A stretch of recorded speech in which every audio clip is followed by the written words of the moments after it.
Hi guys and gals, welcome to Canadian Immigration Channel, and the subject of the day today: how would your other countries' visa refusals would impact your chances of getting a Canadian temporary visa or applying for immigration to Canada. On a very quick side note, if you are looking for us to assess your chances for successful immigration to Canada, click on the link cictv.ca/go. One of our specialists will contact you directly, will assess your chances and help you out to move to Canada. First and foremost, when it comes down to other countries' visa refusals, all you have to remember is that no matter what circumstances are, you have to answer questions truthfully and honestly when applying for Canadian visa. Temporary visa, permanent visa, does not really matter. You have to list all of the countries and all of the visa refusals you have. Absolutely under no circumstances you would be allowed to list only one refusal if, say, you had 10 consecutive ones to one country. We had applicants before coming in saying like, hey, look, I listed one refusal, I listed the most recent one, and in fact I knew that IRCC would be able to find out that in fact I had way more. No, it doesn't work this way. It would constitute misrepresentation. So you have to disclose all of these refusals. With respect to how it would be seen and how immigration authorities of Canada would be looking at this application would of course depend on what kind of refusal it was and what you are applying for. So say you're applying for a temporary visa to Canada to come here as a business person for a business meeting. At the same time, you had your previous refusal in studies in Norway. Well, it's quite clear that the fact that you were refused a few years ago your study visa somewhere else would not negatively impact your chances of getting temporary visa to Canada, because these things are not relevant and not connected to each other.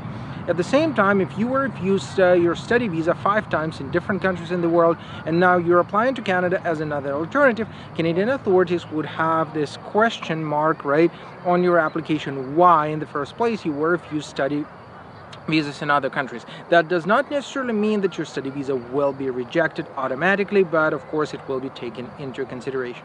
Another point is, of course, immigration authorities will be looking at your refusals when you're applying for immigration to Canada.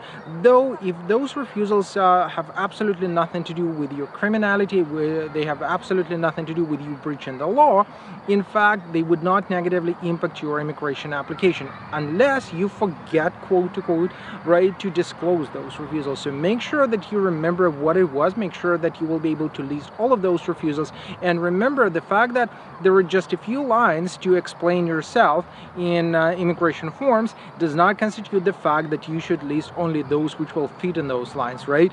Again, like if you have multiple refusals and you cannot put all of them in those lines provided by RCC, make sure that you use additional piece of paper, additional online file where you would list all of those refusals. It is mandatory. If you got questions, concerns on what to do, how to deal with the circumstances when your immigration representative, for example, decided not to disclose anything and so on, feel free to drop us a line. We'll be glad to help you. Before we part out, just want to remind you very quickly that we have and we conduct, in fact, free online masterclasses on immigration to Canada, and I sincerely welcome you to participate in those. They are free of charge for the purpose of teaching you and educating you on how immigration to Canada works, how temporary visas are processed, and what to do with them. Stay tuned with us and subscribe to the channel.